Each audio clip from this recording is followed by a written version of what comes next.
Hello and welcome to a special year-end edition of the France 24 debate. I'm François Picard.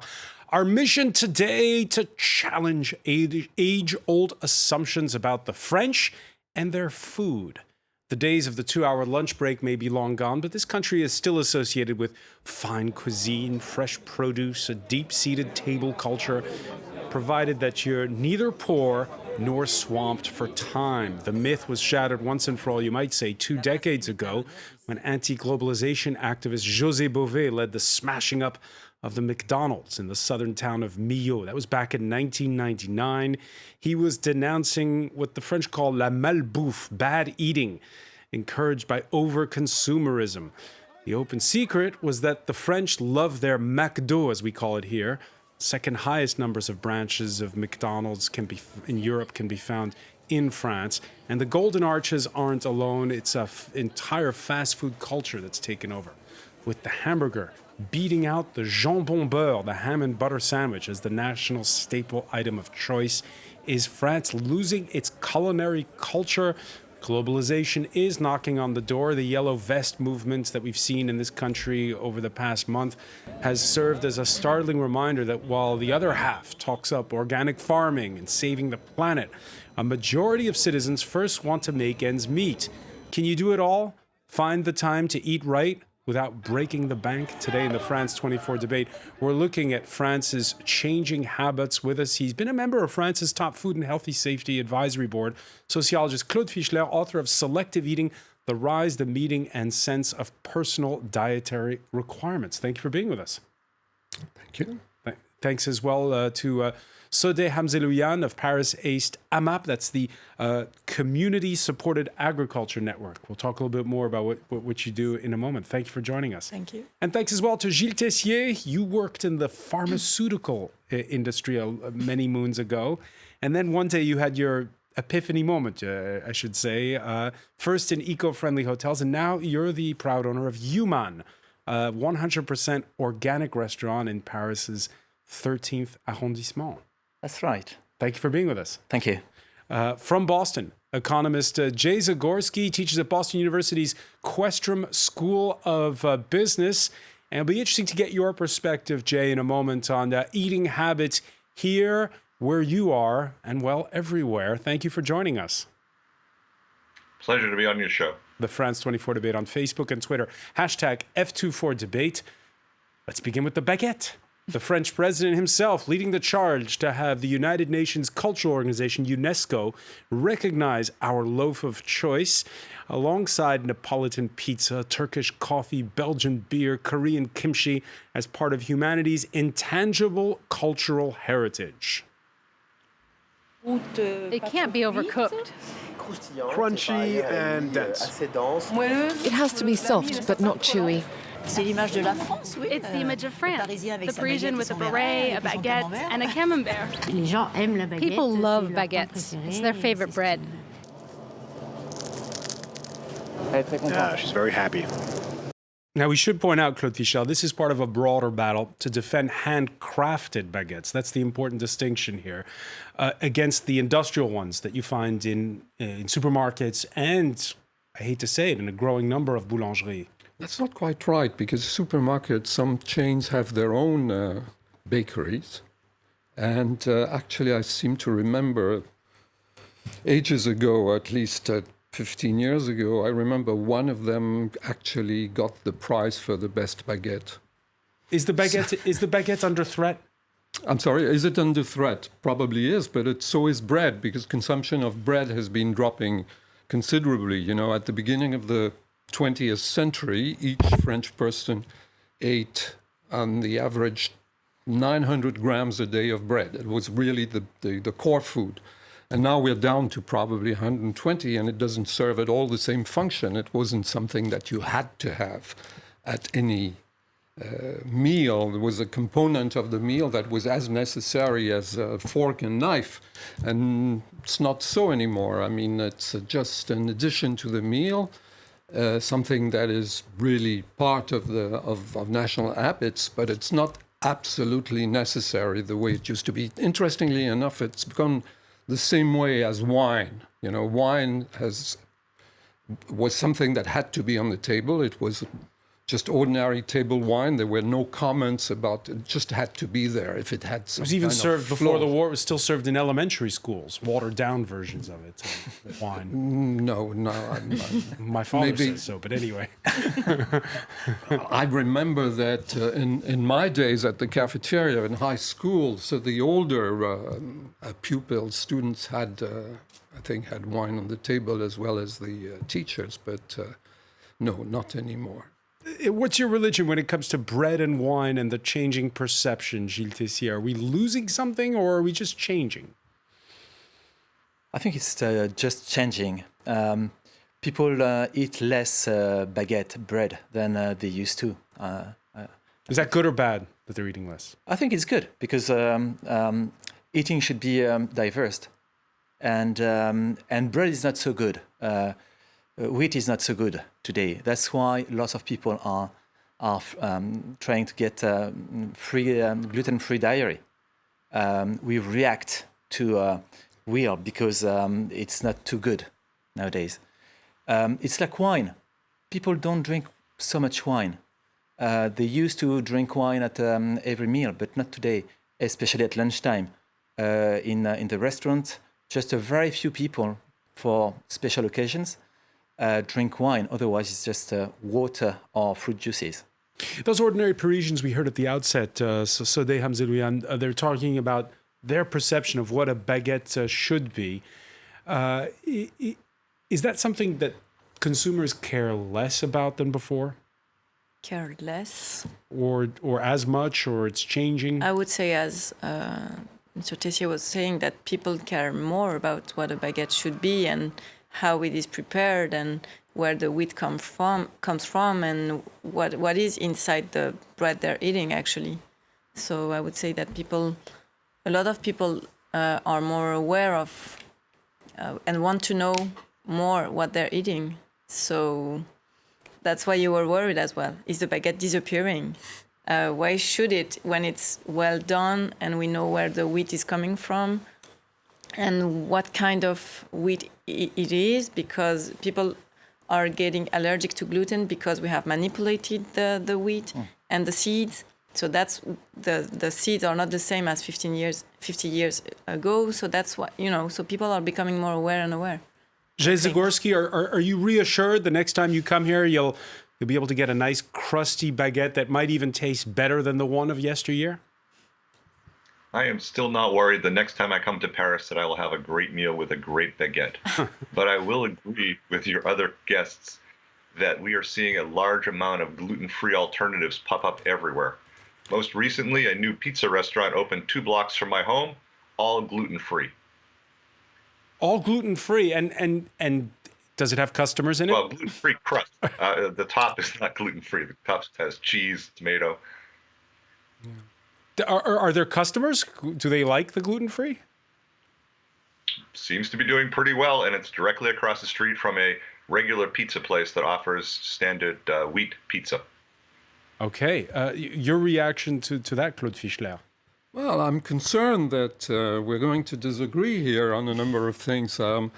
I don't think it's true to say that people don't care. As Jay just said, I think they care a lot. And it's not true to say that bread is getting worse than it used to be. Actually, there was a down period that we're coming out from, and the reference for this is my American friend, Steve Kaplan, who's a Cornell professor who's written all by himself the story, his history of French bread and French flour.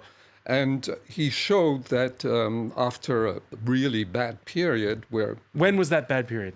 Well, from the 50s up to recently, and the process is still going on, but I think there's been considerable improvements in the quality of the flours used. There are some... besides, there's a whole movement of des paysans boulangers, Farmers who bake their own bread. bakers, who grow their own varieties of wheat, including forgotten varieties that they are reviving, and they're working very hard on the process of bread making, etc., and so on. So there is some space for hope. On the other hand, the bakers complain that consumers are increasingly coming up with strange requests, like asking a baguette pas trop cuite, not overcooked or not too cooked, which sounds strange because usually, according to connaisseurs, if there is such a thing, the baguette should be crisp and it shouldn't be undercooked. What's served up at Human, at your restaurant? We serve a baguette and complete bread. Whole bread. Whole bread. Whole Which wheat. is even better because after just half a day, the baguette is not too good. It's not supposed to be. Well, maybe, but for restaurants, we cannot goes stale go and quicker. fetch twice a day the bread. But then, well, it could be a bit overcooked if we like it like this, or it could be probably not too cooked if we like it like this. It's fine. It's fine for us. It depends on the way you like it. And what about the price? Because the whole wheat bread that you talk about, the baguette is something that's, by the way, regulated in France. The price right now is maximum price is €1. What about these whole wheat breads and the such? Those are more expensive. Yeah, it's much more expensive, and even the bread, because Human is 100% organic. We buy organic bread, and the baguette is 1.3 euros, even for a restaurant. So it doesn't make a difference whether you buy it directly to the bakery or you order it from the restaurant. It's exactly the same price. Is this something that we just have to get used to? If you want to eat better quality, you're going to have to pay more. Of course. It's a very large debate. It's a very big debate. But what do you someday think? What do you personally think? I think that today, because we don't have enough local and organic farmers, and organic in our market, France, is very little. Of course, some of the organic products are more expensive. We need to scale it up so that we have more organic and then the price comes down. But in this system, even though on average I would say, it may be more expensive, you can have alternative systems where you buy directly from the farmer, and then you don't have to pay the distribution costs. You have only the cost of the producing, so that makes it cheaper. Claude Fichtel, you agree that there are ways to bring the price down for organic on things like bread? I suppose there is, but at this point, one hasn't reached this situation with most organic food. It still is at least slightly more expensive. Yeah, we're getting to the heart of the matter, which is, of course, how the French eat. And again, we said at the outset, they don't all have the means to go to a 3-star restaurant every night. The Economist magazine has its Big Mac index to weigh consumer spending around the world. How about the ham sandwich index? It was for France, commissioned this past spring for the Paris Sandwich and Snack Convention. Yes, that took place in April. The overall price stable in 2017, but the disparities are growing according to the survey. You see in certain towns, that ham sandwich costs more. Paris is, of course, the most expensive, for €4. When you look at that map, and then other more forlorn areas in the north and east of France where it's cheaper, the price of eating just isn't the same whether you're in Paris or elsewhere in France. Gilles Tessier.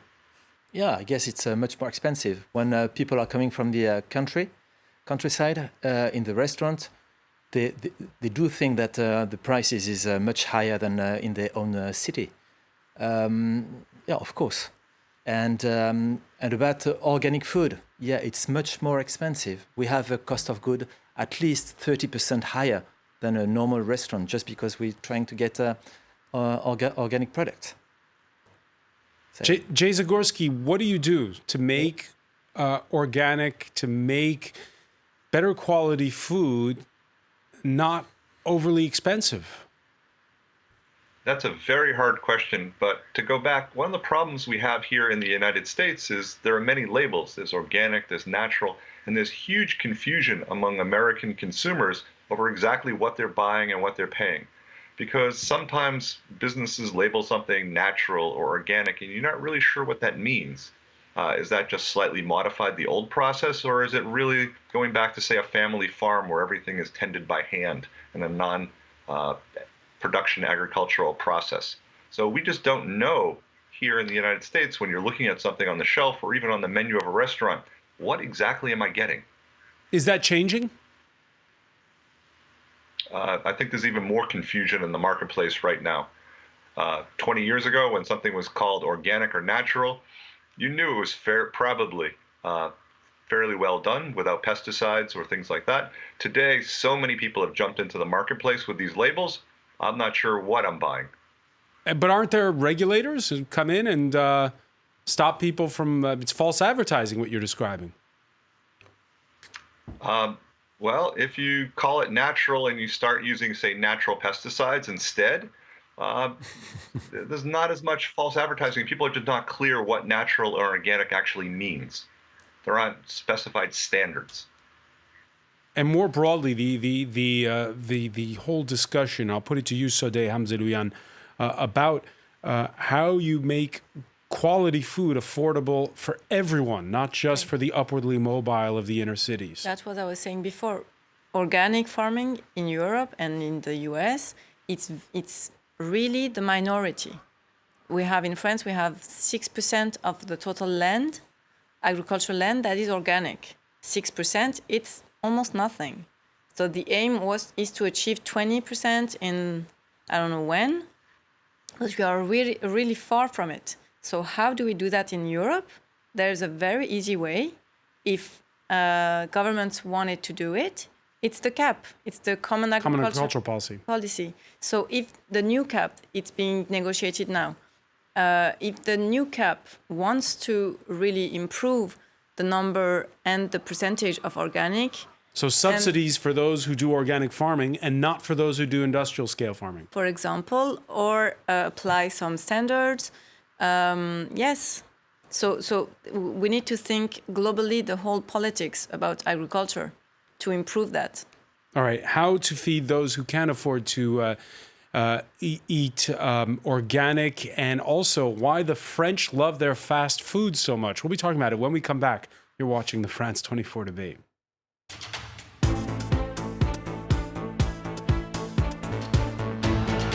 Welcome back to a special year-end edition of the France 24 debate. We're looking at France's changing eating habits, not just among the affluent, but among the whole of the population. We're talking about it with a former member of France's top health and food safety advisory board, sociologist Claude Fischler, author of Selective Eating, The Rise and Meaning of Sense of Personal Dietary Requirements. Gilles Tessier, who is the owner of Human Paris, 100% organic restaurant in the capital's 13th arrondissement. What are the specials this Monday? We change the menu at least twice a month. Okay. So today we have a risotto, mushroom risotto. We have one meat and one fish a day. 80% of the menu is vegetarian. 80%, because a few years ago you couldn't find a vegetarian restaurant in Paris. Yeah, so we are what we call flexitarian, and so the idea is to attract people who eat meat today and to convert them slowly to another diet. Sodeh Hamzelouian is with us as well from the Paris area AMAP, Community Supported Agriculture Network, which tries to encourage, as you've been telling us in part one, for there to be more organic farming. People don't know that the Paris area grows a lot of food, actually. No, people usually don't know that Paris region has 50% of agriculture in it. Yeah. So it's a lot. But it's not food that people eat locally because... It's exported, you say? It's exported because it's majority it's wheat, exported wheat.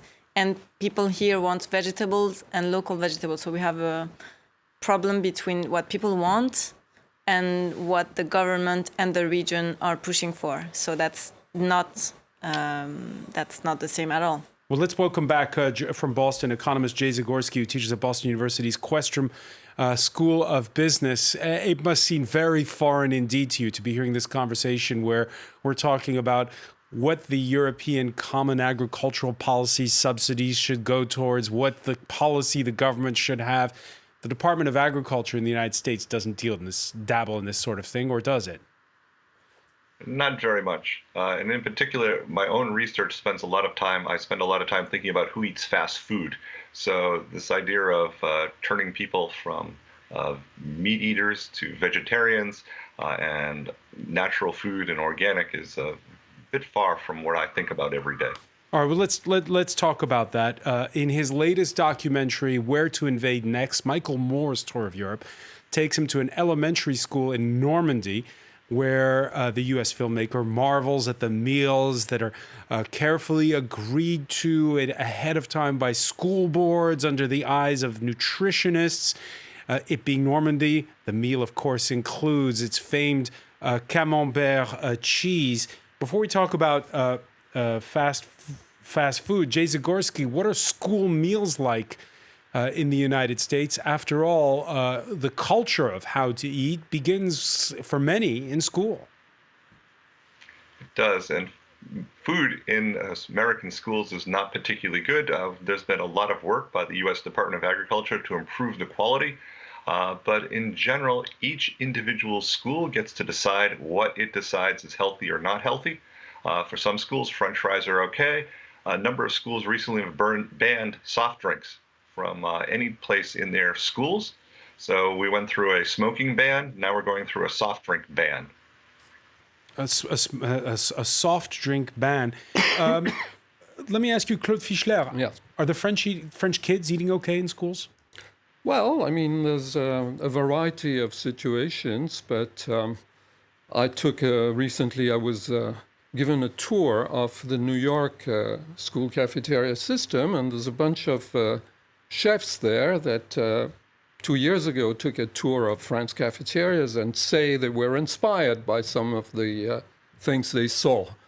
And they were very proudly showing off to us salad bars that actually kids were using, probably among other reasons because of their ethnic origins that were perhaps more prone to accepting greens than, I don't know, Midwest Americans. But anyway, the system in France is very elaborate. It may not be as ideal as shown in a number of American productions, including Michael Moore's. But we have an ongoing study with cafeterias in the Paris area, and we do have some places that have reasonably happy children. So put into perspective for us the dirty little secret, which is that the French love fast food. Okay, all right. Maybe we should take things the other way around. I mean, McDonald's says one of their best markets is France, and they were in France as early as 1965 or so. But if you look at the way it works in France with fast food, it turns out that there are some local specificities. For instance, 80% of fast food business, at least that brand that I shouldn't have quoted, is at meal times, which is in total contrast to what you can see in the U.S., where people show up at 10:30 in the morning, order a burger, and drive off eating their burger. Not so in France. 12:30 is the time it begins, and people order more items. They eat more often on the spot. Basically, they use the place more like a regular restaurant than Americans do. And in general, the French have still a particular cultural style about their food. They have local peculiarities. For instance, France is the country where people eat at the same time, at regular times, more than anywhere else in the world. All the studies show that. And that's not changing? That's still the same today? It's evolving, but not as fast as you would expect, because it shows that, for instance, at any on any given day during the week, if it's 1 o'clock, according to INSEE, the National Statistical Institute, there's 50% of the population busy eating. So if people are eating at the same time, there's some likelihood that they are eating together. That's another feature of the French, that the eating is really having a meal. That is sitting down and having ideally a sequence of 3 courses, first course, main course, dessert. That is going a little bit down the drain. They are simplifying it, everything, but basically the structure is still in people's minds, and if not on their tables for real. Okay, so Jay Zagorski, we've heard Claude Fischler play down stereotypes about the French. Tell us about stereotypes about the Americans when it comes. Do the Americans equate eating with sitting down for a meal or not? No. As a matter of fact, we're eating more and more meals on the go, and we're eating more and more meals in our cars and trucks. In general, what's very big in the United States is fast food and eating fast food while in the drive-in. So you drive through, you pick up your order, and you keep driving and eat while you're driving with one hand and eating with the other. In particular, I actually suggest to people that when the drive-through line is very long, you actually park your car, walk inside, and you'll find the restaurant is empty, and you'll get it served twice as fast. So it's a sort of a very funny that people won't get out of their cars, buy their food, and to eat their food. Now, here's the interesting What's really bit. interesting. Your research shows, Jay, that we in France have this myth that it's those who have the least amount of money who go the most often to fast food restaurants. You say that's not quite right. No, my research shows here in the United States, and I cannot speak for France, everyone eats fast food. It's pretty flat. Poor, middle class, and rich all eat fast food at least once a week. And as a couple of examples of the very rich, president right now is Donald Trump, loves McDonald's. He actually did a number of McDonald's commercials. But on the other side of the political spectrum, Bill Clinton was famous for going out for a jog around the White House and stopping at McDonald's for a quick snack. So we have some of the most powerful and influential people in the United States who love their fast food, as well as people at the other end of the economic spectrum. So who's the most likely to eat at a fast food restaurant? The lower middle class are the most likely to eat at a fast food restaurant. But in general, the difference between them and, say, the rich is not very much. Only a small percentage of one meal each week. And you imply that it's more than how much you earn that matters. It's how much time you have for lunch. Mm-hmm. And Americans seem very pressed for time. So we're trying to do everything possible to squeeze and have as little time spent eating as possible, which is exactly against the French model of sitting down and enjoying the meal with others. Are people enjoying the meal as long as before in your restaurant, Gilles Tessier? Or do you sense that they're eating faster than before?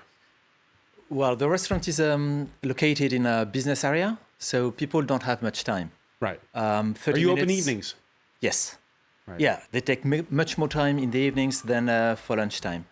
But they take 40 minutes average to eat. And it's not a 3 meals lunch. It's a 3-course meal. Yeah, 3-course meal, sorry.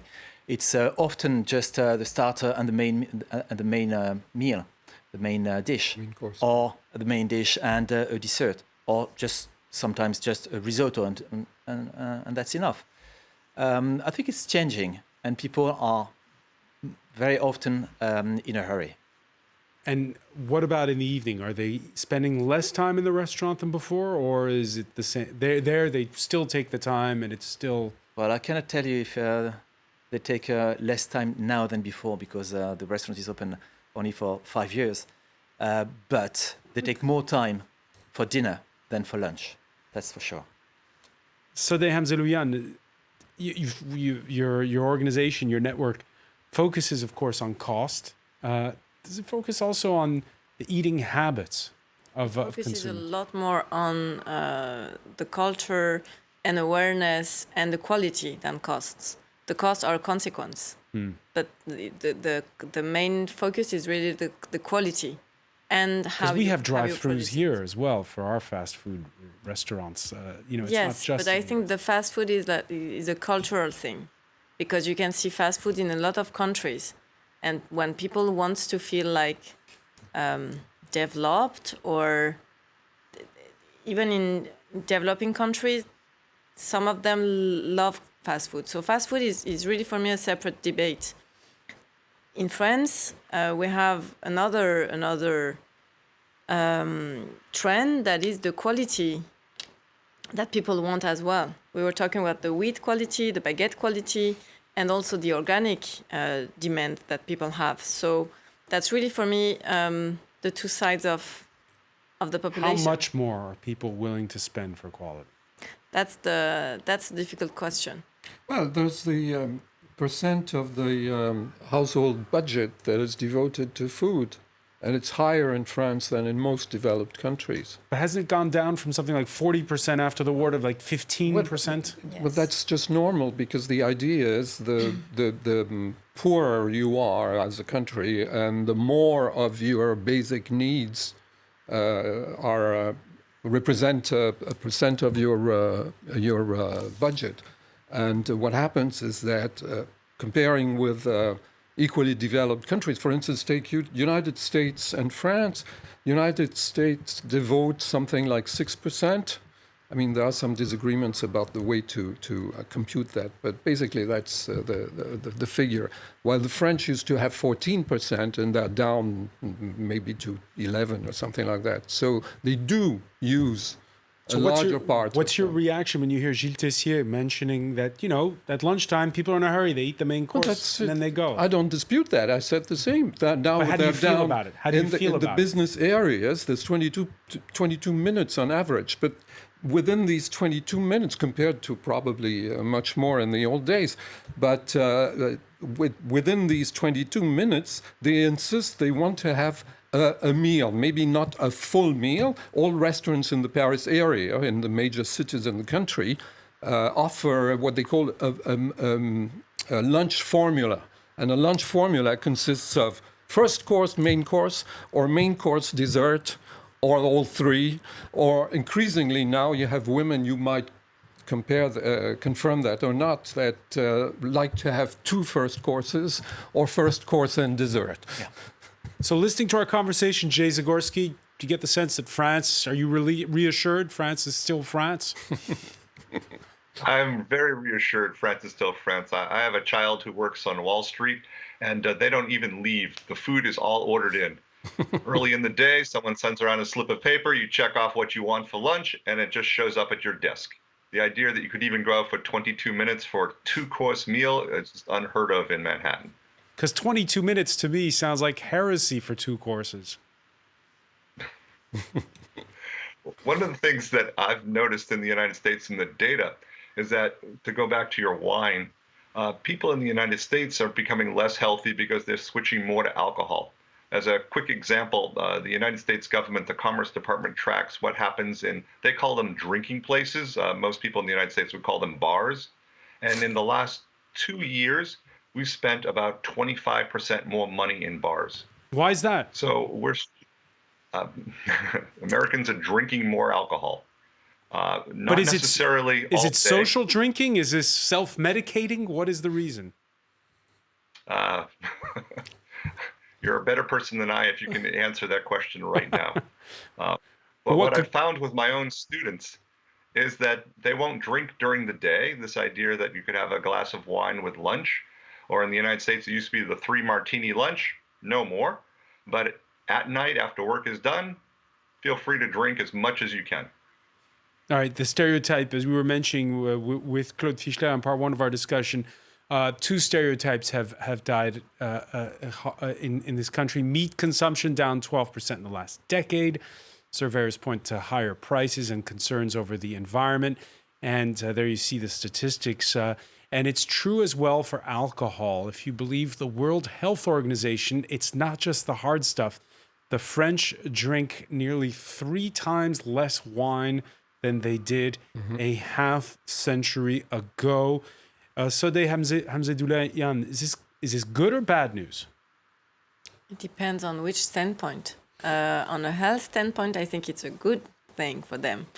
If you're working in the wine industry, it's probably not that good, but I would say on a health and personal level, it's probably good for you because we don't need wine to be healthy. So wine should be like something exceptional, like fun, like it. You don't need it to be alive. So that's why I would say for me it's more positive. I'm gonna have enemies saying that, but. So you're saying that wine should be the exception, not the rule. Gilles Tessier, what are the views of the patrons that come to your restaurant? Yeah, I think we drink much less wine than we used to, but wine is of a much better quality than it used to be. Absolutely. So probably the wine industry is balancing the quantity by better quality, so higher prices, but also people drink much more fruit juices or vegetable juices, something much healthier than alcohol. That's at one end of the scale. Again, on the other end, I'll put it to you, Claude Fischler. We've seen a lot of reports on television the past couple of years of how the binge drinking that you see in places like the UK and elsewhere have come to France more than before. Is that just a perception or is that true? No, I think it's confirmed by a number of reports, but the paradox is that overall consumption is going down and forms of consumption, ways of consumption, of consuming are changing, and there's no doubt the younger generations have different habits and they tend to be more similar to what you can observe in Britain or the US or other countries. 5 years ago, just 5 years ago, you had to look long and hard to find a restaurant that served vegetarian courses or vegan courses on the menu. Now it's almost standard. What does that tell you about France? Is it just an influence of globalization, or is it something more? Deep. It's interesting that over the history of vegetarianism, France has always been reluctant to adopt vegetarianism. And when I last surveyed the issue about 10, 12 years ago, there was something about 3% of people who admittedly, declared they were vegetarians.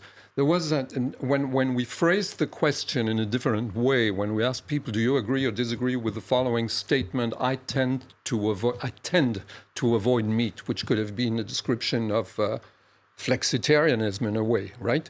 There were more people, up to 8%, that were accepting that. So in other words, because the meal is such an important social institution in French life, the meal is like a communion. So if you extract yourself from the communion, you're in trouble. It's uncomfortable. And people were reluctant to declare that they were allergic or vegetarian or gluten-free. And this is what is changing currently, because there's a process of individualization. People feel more autonomous about their food, less dependent from other people, and they tend to be more assertive about their preferences, etc. And in that sense, they are getting closer to the Anglo-Saxon world. But still, there's still a long, long way to go, because I hear the recent surveys show that the increase is not very rapid overall. So Hamza Loulian, the idea of, you're hosting a dinner party and there's one person who's got allergies, another person who's vegan, it's come to France now. Yes. How much has it come to France? I cannot say that. What I know is that, as you said, the consumption of meat is a bit less now in France. In other countries it's growing, but in France it's decreasing slightly. It's not that huge. Maybe in Paris, in the urban areas, it's decreasing more, but in the countryside less. So we have to be balanced. It's a trend, definitely. And as I was saying before, people are more aware of the environmental disaster that high consumption of meat is, and they don't know what the meat has in it. So there's a trust issue, there's an environmental issue, and the health issue as well. And is that just the affluent who pay attention to that stuff, or is it everybody who's paying attention? Probably is coming first to the affluent, because you have to be educated as well. When you are working and you have 3 jobs, it's more difficult for you to, find time to understand what you're eating and maybe change your habits, because changing habits take time as well. It's not like you don't wake up in the morning and say, okay, I'm going to change everything.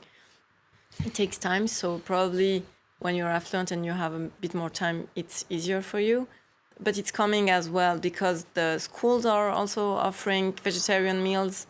And we have a law that's just been voted that's going to encourage vegetarian meals as well. So, it's not only a trend for affluent, it's also coming from other places. All right. And there's the question you mentioned of the environment. We were talking about wine earlier. We're coming off one of the hottest and driest summers in decades. The shape of things to come, warn climate scientists. Particularly nervous are Bordeaux wine vintners. One decided to create the conditions of what the wine of 2050 will taste like. He broke the bad news to our own Molly Hall. It looks fruity, but a very different fruit as we have usually in Bordeaux. So we come from the freshness and the elegancy to the jammy, cooked, overripe fruit. And that's direct influence of the warming of the climate. So what does the food of tomorrow look like, Claude Fischler? Oh, that's a tough one. It looks very diverse, I would say, because it seems to me, not just in France, but all over the world, at least the affluent world, because that there are some new products that have appeared from powder meals that supposedly offer everything you need to survive on a very convenient and low-cost basis. And there's a market for that, maybe just hackers in California, but not quite. And at the same time, there's, for instance, in vitro meat that has been is in the process of being developed. And at the same time, you have people that are more and more, in the affluent classes, that are more and more aware of what good food is. And actually, foodies have never been as numerous as they are now. So you have all kinds of situations and forms of eating that are available, and that can actually be the same people. The founder of Soylent is the first brand of these complete meals for, I used to call them human feed. Right. So the founder was interviewed, and someone asked him, don't you miss a good meal with friends at the restaurant once in a while? He says, I have nothing against recreational eating. Well, the apocalypse is not upon us yet. I want to thank you, Claude Fischler. Plenty of dinner conversations still to come about food. I want to thank you so much as well, Jay Zagorski, for joining us from Boston. Sodeh Hamzelouian, Gilles Tessier, thank you. And thank you for being with us here for this special year-end edition of the France 24 debate.